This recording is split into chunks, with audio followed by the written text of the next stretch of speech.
Assalamualaikum warahmatullahi wabarakatuh dan salam sejahtera kepada Dr. Khairi dan rakan-rakan. Saya akan berbincangkan mengenai isu-isu sosial dan pendidikan dalam perjuangan tokoh-tokoh penting di tanah Melayu sehingga 1927. Dasar pertempuran British pada zaman kolonial bersifat majmuk dan aspek kehidupan bukan sahaja diberikan kepada kumpulan etnik yang tertentu, malah setiap kumpulan atau kaum hidup secara berasingan dan mengekalkan cara hidup masing-masing. Dasar British ini adalah untuk mendominasi semua ekonomi tanah Melayu dengan menggunakan orang pertempatan iaitu orang Melayu dan golongan imigran orang Cina dan India. Untuk menjadikan rancangan ini, pihak British menggunakan dasar bencana perintah ke atas kaum di tanah Melayu. Pemerintahan ini telah menghalang berlakunya integrasi dan pergaulan sosial di antara mereka dan sekarang ini juga berlaku pada landscape pendidikan. Pendidikan sebagai satu institusi masyarakat tidak pernah menjadi sebagai tujuan utama pihak penjajah dan sebagaimana dasar ekonomi dan politik. Setiap dasar pendidikan di alam tersebut terhasil akibat daripada proses kolonialisme itu sendiri dan penelitian berkaitan pendidikan tempatan dan pengaruh kolonialisme pada akhirnya menunjukkan bahawa dasar pendidikan era kolonialisme ini betul-betul dan dirasakan semata-mata untuk tujuan yang tidak menjaga kepentingan penjajah.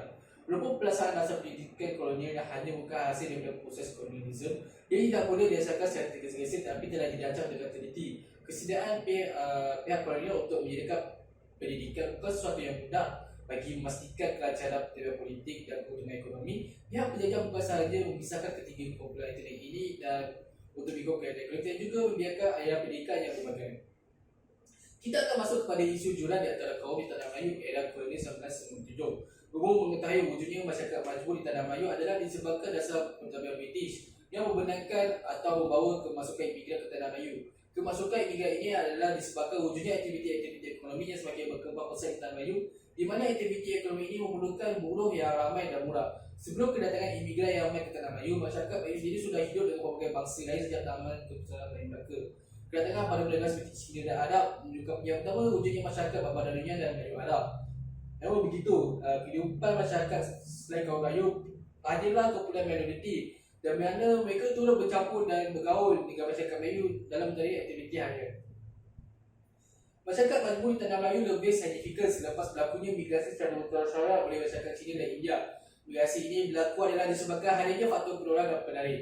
Dulu Alaya dan beberapa musim masyarakat Cina dibanding Cina sebenarnya ini keluar daripada hidup penuh kemiskinan dan penderitaan.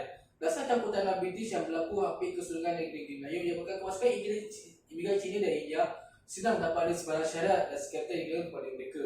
Kemasukan imigran secara besar-besar ini bukan lagi bila pemerintahan British menghasilkan kaum ini mengikut sosial ekonomi yang mengikut setiap tahun. Kaum Cina ditempatkan di kawasan yang Lombok Timur dan kawasan bandar. Manakala kaum India menempatkan di ladang-ladang getah dan kawasan estate. Masyarakat Melayu yang kebanyakannya tinggal di kampung-kampung hanya melakukan aktiviti ekonomi luar bandar seperti menjadi petani, nelayan dan berkebun kecil. Pengasingan kaum mengikut jenis ekonomi ini dilihat bukan satu langkah untuk membezakan kelas pekerjaan di antara orang Inggeris dan kaum lain. Keatusan pernah mengkritik terhadap dasar dan amalan ekonomi kolonial di mana mengawal ekonomi penduduk ataupun pihak British telah membentuk dan memanipulasi struktur ekonomi dengan memaksa pelbagai kaum untuk terlibat dalam pelbagai jenis aktiviti ekonomi yang berbeza serta mendesak untuk kekal di dalamnya. Namun kegawatan ekonomi dunia pada 1930-an hampir melumpuhkan tanah Melayu. Sebagian besarnya tertumpu pada ekspor getah dan biji timah untuk pasaran antarabangsa.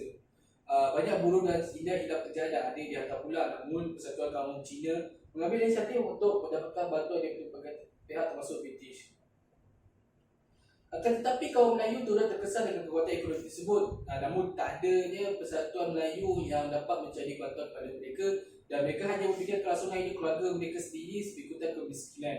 Dan kaum Melayu semakin merasa kedudukan mereka digugat oleh imigran dan terhagiskan kepercayaan serta keyakinan penduduk tanah Melayu terhadap pertempuran British.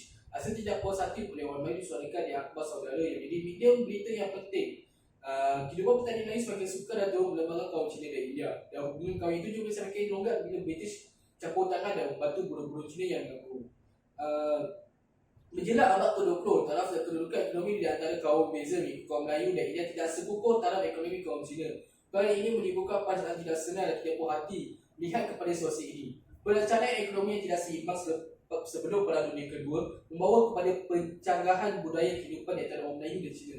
Pengasingan kaum mengikut sektor ekonomi spesifik dilihat merupakan langkah British untuk tidak berkomunikasi secara langsung terhadap kegiatan ekonomi utama.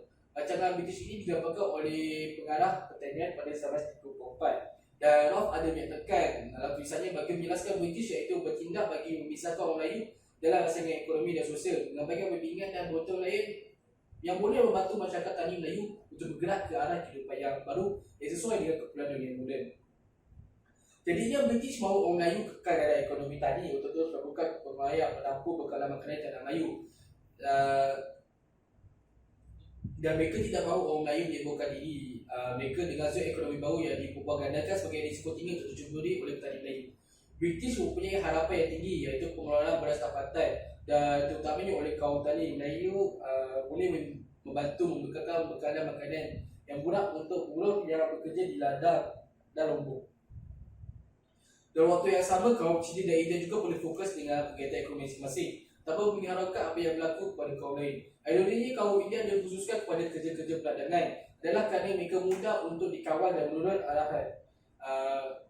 Selain menjadi rakyat British dan menurut pemerintahan British, orang India juga bukan seorang pekerja yang baik dan tidak bercita-cita tinggi dan sedang digunakan serta cepat puas hati dengan pendapatan yang rendah dan kehidupan disiplin di dalam ketat. British mereka menurut perintah British dan tidak bercita-cita tinggi. Kesimpulannya, buruh dari kawasan India selatan ini bukan buruh yang memuaskan hati pada pemilihan dalam. British langsung tidak beri kebebasan pada buruh India untuk bergerak ke sektor kerja yang lebih lumayan. Oleh itu, negeri-negeri Selat dan negeri-negeri Melayu bersekutu dan meneruskan Kod Buruh 1912 bagi memberi buruh hak untuk beri notis bulan pada majikannya dan meninggalkan ladang untuk melakukan kerja lain. Namun syarat-syarat letakkan amalan ketat dan ini untuk menjaga kepentingan British sahaja. Untuk memudahkan mengawal pergerakan buruh India terutamanya pada hujung minggu, majikan ladang yang terlatih orang Eropah masa lapang buruh adalah satu keadaan berisiko yang boleh membawa kepada masalah sosial yang besar. Yang British sedang lebih mudah untuk mengawal penduduk yang di bawah pengaruh alkohol dan berbanding penduduk yang berpendidikan. Selain untuk mengawal pergerakan buruh, British memetik keuntungan daripada buruh melalui buka kedai todi di ladang. Menurut laporan Jabatan Buruh, a high percentage of a labour wage is spent on todi and so diverted for the purchase of necessities. This waste of income present the Indian for economic and general condition. Dasar ekonomi British ini merupakan langkah serampang dua mata. Pentadbiran British hanya memastikan tidak berlakunya penggolakan secara aktif di antara kaum-kaum tanah Melayu. Sebaliknya, ini memastikan setiap kaum ini mempunyai melumpuhkan dan menikmati zon-zon ekonomi masing-masing. Hal ini kerana British tak akan pergaulan sosial yang aktif di antara kaum akan mengganggu kedudukan mereka di tanah Melayu. Seterusnya kita akan masuk kepada perubahan sistem sosial menjaga keberdikan dan nasionalisme. Sistem politik dan sosial tradisi Melayu bersifat rencana dan pelbagai dari satu negeri ke negeri yang lain dalam status sosial tradisi masyarakat Melayu yang akan daif dan mungkin lebih daif berbanding sistem feodal di Eropah. Sistem feodal yang merupakan sistem politik dan perundangan yang dijangka diamalkan oleh masyarakat Melayu sejak dari zaman Kesultanan Melayu Melaka ini menjadi lemah dan terhapus sejak pemodenan yang berlaku pada zaman kolonial British. Dan walaupun telah terhapus dia, namun mulai satu proses persambungan sakit bakinya dikatakan masih lagi wujud dalam bentuk psikologi iaitu psikologi feodal yang dikemukakan oleh Syed Hussein dalam Manoga. Sememangnya kolonial barat mempunyai kesan besar terhadap sistem perdagangan feodal di tanah Melayu. Contohnya, melalui perjanjian Pampul 1874, British menjadikan hubungan formal antara Sultan Perak dengan pembesar Melayu. Dan secara tidak langsungnya, perjanjian tersebut juga mengambil alih kuasa pemerintahan Raja Negeri Melayu. Melalui perjanjian ini juga dapat dilihat bahawa kuasa dan pandangan Sultan boleh berubah, yang mana British telah berdasarkan dasar kolonialismenya dengan menggunakan sistem British dalam sistem pentadbiran negeri. Residen merupakan penasihat Sultan dalam sebuah agama syariah yang warga Islam dan ada Residen Melayu. Dan Residen dilantik sebagai penasihat Sultan dalam bidang pentadbirannya. Ketika inilah kuasa dan kewibawahan Raja Melayu mula ditarik sedikit demi sedikit dan segala kuasa untuk membuat keputusan yang dahulunya terletak di tangan Sultan atau Raja beralih tangan kepada penasihat Sultan iaitu Residen British. Namun berlainan apa yang berlaku di Pahang di mana Residen British telah menghapuskan sistem feodal masyarakat Melayu dan menggantikannya dengan dasar praktikal pegawai Inggeris. Oleh itu, kebimbangan kesan yang tidak baik atas kaum Melayu dan pencanggahan nilai-nilai barat ini dengan nilai tempatan di tanah Melayu menyebabkan rancangan disusun dengan baik oleh tokoh-tokoh tanah Melayu seperti Ahmad Mustamah, Abdul Malimun atau Janggut serta dan lain-lain dalam untuk menentang British. Kita lihat dalam penentangan yang dikemukakan oleh tokoh dalam Melayu seperti Abdul Rahman Limu di Terengganu. Penentangan penentangan tersebut disebabkan oleh beberapa faktor utama seperti campuran Inggeris dalam pemerintahan dan perundangan, pelaksanaan undang-undang Inggeris dan penghentian syariah Islam, penutupan Mahkamah Awam, hilang harapan dan bergantungan kepada kerajaan dan kewajiban pensihan. Beliau telah menubuhkan satu perubahan politik Islam iaitu Syarikat Islam di Basrah Pahang bagi menentang penjajahan British. Penentangan terhadap Inggeris dan kerajaan dilakukan melalui dua pendekatan, iaitu diplomasi berwajah siniah dan kekuatan berwajah lebih kuat. Bagi penentangan pendekatan secara diplomasi, mereka mengambil pendekatan untuk enggan mematuhi undang-undang dan peraturan yang dikenalkan oleh Inggeris. Namun penentangan secara diplomasi ini tidak berjaya dan rakyat terpaksa menggunakan pendekatan secara kekuatan hingga mengisytiharkan peranjian atau perasaan terhadap Inggeris. Penentangan secara kekuatan ini dilakukan dalam beberapa pendekatan, iaitu dengan menjalankan kempen supaya umat Islam melancarkan persahabat kepada Inggeris dan kerajaan, menubuhkan beberapa pasukan yang memimpin oleh pemimpin tempatan mengikut daerah masing-masing dan menawan menduduki Kuala Berang pada 20 Mei 1928. Bendera Syarikat Islam berwarna merah dikibarkan pada bangunan kerajaan, dan penentangan tokoh terkemuka ini adalah untuk bertujuan membebaskan negeri Terengganu daripada kekangan kuasa asing untuk mendapatkan keadilan kepada rakyat yang miskin dan tertindas, bebas menyebar dan menghayati ajaran Islam, melaksanakan syariat Islam. Seterusnya kita akan masuk kepada isu-isu pendidikan dalam perjuangan tokoh penting tanah Melayu sehingga 1927. Yang pertama kita akan lihat kualiti pendidikan dalam masyarakat luar Manda dan perjuangan Zabah mengubah kualiti pendidikan masyarakat luar Manda. Isu pendidikan yang berlaku semasa era kolonial British dalam kualiti pendidikan kalangan masyarakat luar Manda ini tersebut telah dikita oleh British yang menyatakan to give a general education to the boys who has no desire to leave their campus and who will find employment in agriculture, or those who will find employment which has knowledge of the vernacular is all necessary. Masyarakat luar Manda tersebut merujuk pada masyarakat Melayu dan kita menjadi dalam pendidikan yang rendah.